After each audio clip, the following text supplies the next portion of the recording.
Welcome to Language Swap, everyone, a fun way to learn English. We are so excited to have you join us today. Hey, everyone. Welcome back. I'm Alex. And I'm Sally. Today we're tackling two tiny words that show up constantly and confuse almost everyone, still and yet. If you've ever frozen mid-sentence, trying to decide which one fits, or accidentally said, I still didn't finish, instead of I haven't finished yet, this episode is for you. By the end of today, you'll actually know exactly which one to reach for, instead of just guessing and hoping it sounds right. And I have a personal growth story that's honestly both inspiring and a little embarrassing. So let's get into it.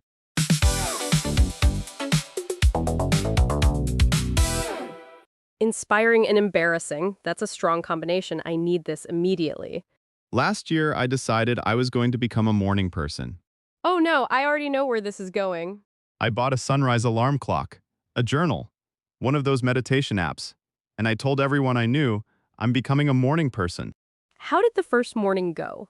I woke up at 5, sat in the dark, felt very proud of myself for exactly 11 minutes, and then fell asleep sitting up in the chair. You fell asleep while trying to prove you were awake. And the worst part is, my partner walked in, saw me asleep in the meditation chair at 5:15, and just quietly went back to bed without saying anything. That's such a specific kind of humiliation, honestly. A year later, though, here's the actual update. I still wake up at 7 most days, not 5.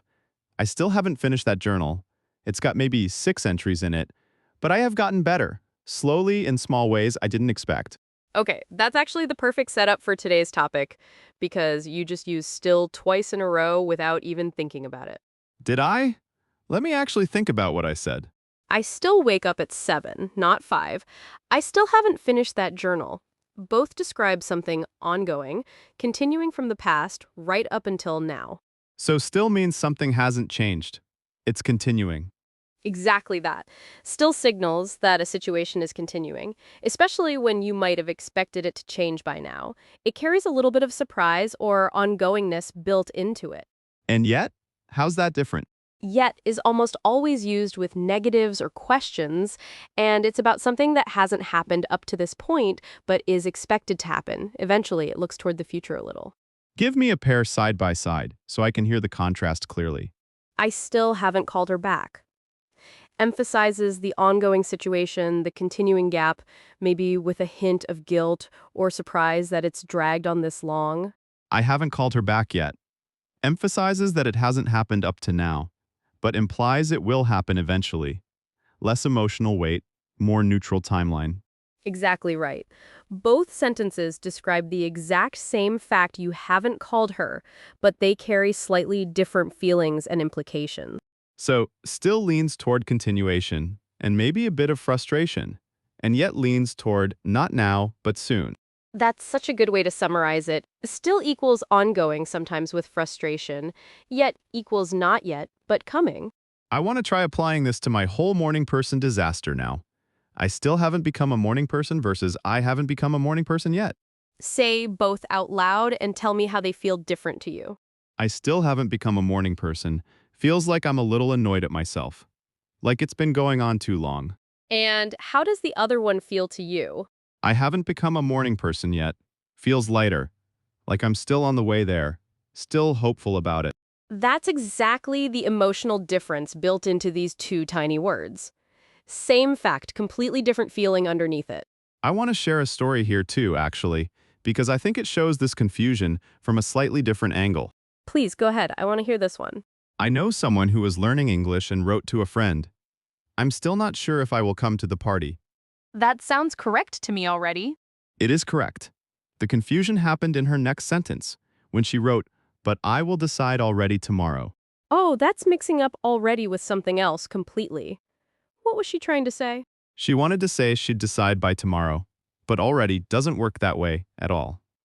Already describes something that has happened sooner than expected, not something happening in the future. Right, already belongs in sentences like, I have already decided, meaning the decision happened, and maybe even sooner than you expected. So she needed something completely different for the future plan. She needed something like, I'll decide by tomorrow, or I'll let you know tomorrow. Already just doesn't point toward the future at all, in any direction. That's such an easy trap to fall into, especially since these three words all sort of live in the same emotional neighborhood of time. They really do. And that neighborhood is exactly why so many learners feel like they're guessing blindly between them. Let's break down already properly then, since we're already talking about it. Good idea. Already is used for something that happened often sooner or more quickly than expected, and it usually appears in positive sentences. I've already eaten. The eating happened, and possibly it happened before you expected someone to ask. She's already left. She departed, likely earlier than the listener assumed. Have you finished already? Expresses surprise that something happened so quickly. That surprise element is such a key part of already. It often carries a little bit of wow that fast built into it. So to summarize the three, still is ongoing, especially past when expected, yet is not yet but coming, mostly in negatives and questions. Already has happened faster than expected, mostly in positive statements. That's a genuinely excellent summary. Ongoing, not yet, but coming and faster than expected. 3 different relationships with time in 3 tiny words. I want to try a few examples and guess which word fits, if that's okay. Go for it. I'll give you sentences with blanks. Okay, go ahead. Give me the first one. Have you finished your homework? Yet. Have you finished your homework yet? A question, expecting completion eventually. Correct. Let's try one more example here. Okay, give me the next one. I blank. Can't believe how expensive that was. I still can't believe how expensive that was. Ongoing disbelief. Continuing from when it happened until now. Correct. One more and I will make this one trickier. She's only 25 and she's become a manager. She's already become a manager. Achievement happened, likely sooner than typically expected at that age. This is actually starting to feel like a real system now, instead of 3 words fighting for the same spot in my brain. That's exactly the goal. Once you can feel the emotional flavor behind each word, ongoing, coming soon, or surprisingly fast, the choice mostly makes itself. I want to cover the tricky part now, actually, using still in questions, because that one confuses people even more than the negative statements do. Oh, that's such a good point. Still in a question feels completely different from yet in a question, even though both seem to ask about the same kind of thing. Give me an example of each, so I can hear the difference directly. Are you still working on that project?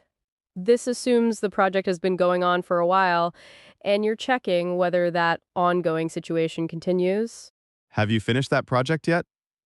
This one doesn't assume anything about how long it's been going. It's simply asking whether the finish line has been crossed. Exactly that distinction.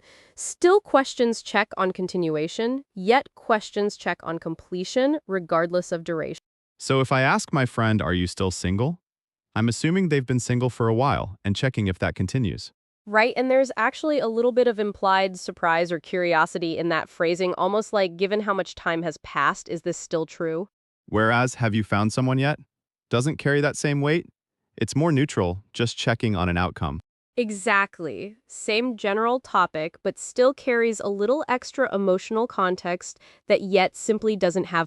I think that emotional weight is honestly the hardest part of this whole topic for learners, because it's not really about grammar rules.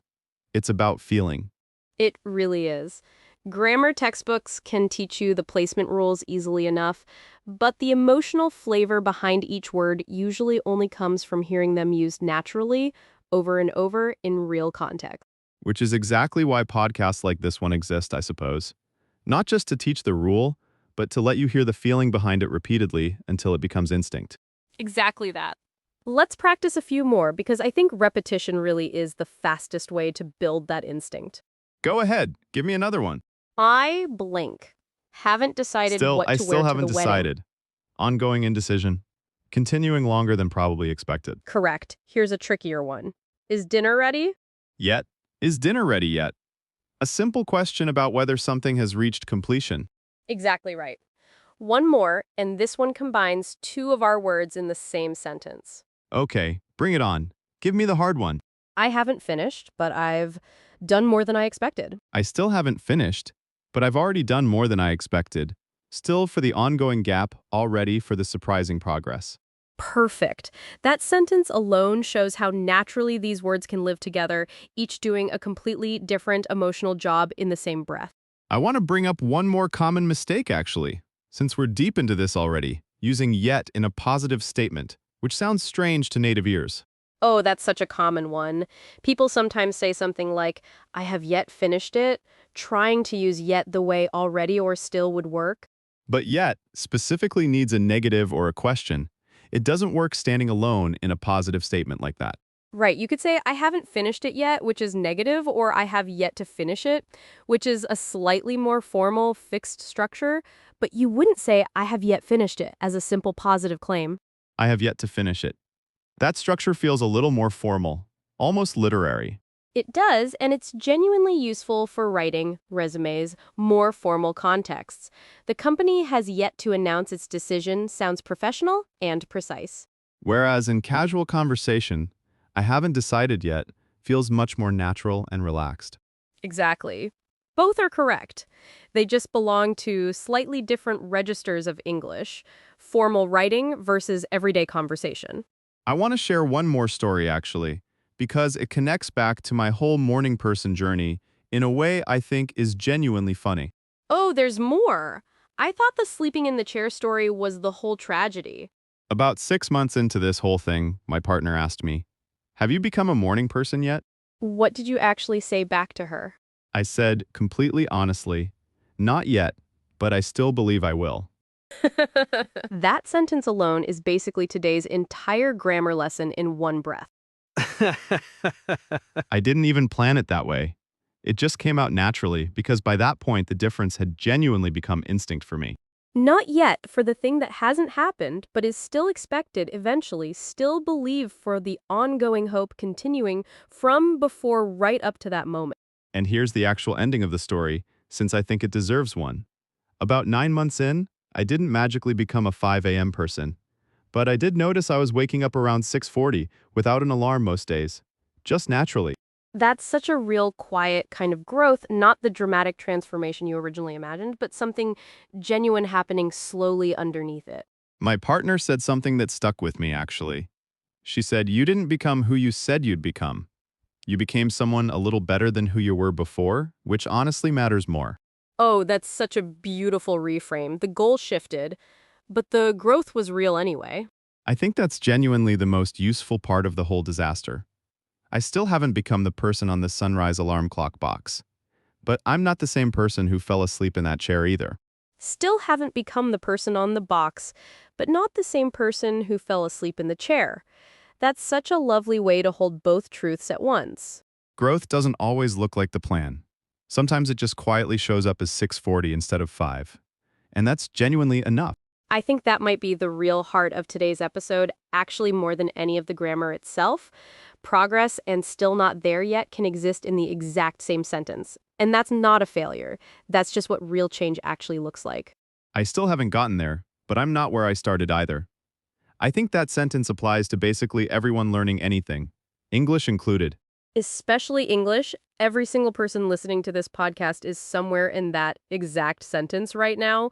Still learning, not there yet, but absolutely not where they started either. I want to add one more thought before we go to the word tour, actually, because I think it ties everything together. Go ahead. I'm curious what you're thinking. Grammar and personal growth are actually more similar than I expected going into this episode. Both involve accepting that you're somewhere in between where you started and where you're going, and that in-between place isn't failure. That's such a lovely parallel, still and yet as concepts. Not just grammar words, describing the exact emotional space most learners live in every single day. Still learning. Not fluent yet, but already so much further than when you started. Even if it doesn't always feel that way in the moment. I think that's genuinely a beautiful way to close today's lesson. The grammar and the life lesson turned out to be the exact same sentence all along.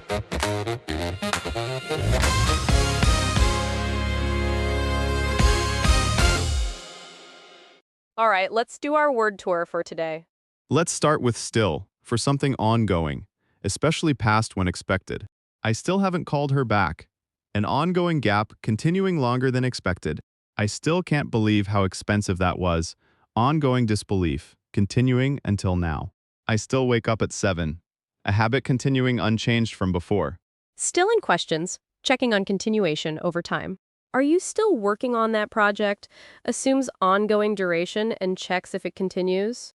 Are you still single implies a little surprise about how long something has continued. Now, yet. For something not yet happened but expected, eventually. Mostly in negatives and I haven't questions. called her back yet. Hasn't happened up to now. But definitely Have you finished your will. homework yet? A question expecting eventual completion? Not yet, but I still believe I will. The combination of both words working together. Is dinner ready yet? Checking on completion regardless of duration. I have yet to finish it. A more formal, fixed structure for writing and professional contexts. And already for something that happened often sooner than expected, mostly in positive statements. I've already eaten. The action happened, possibly earlier than assumed. She's already left.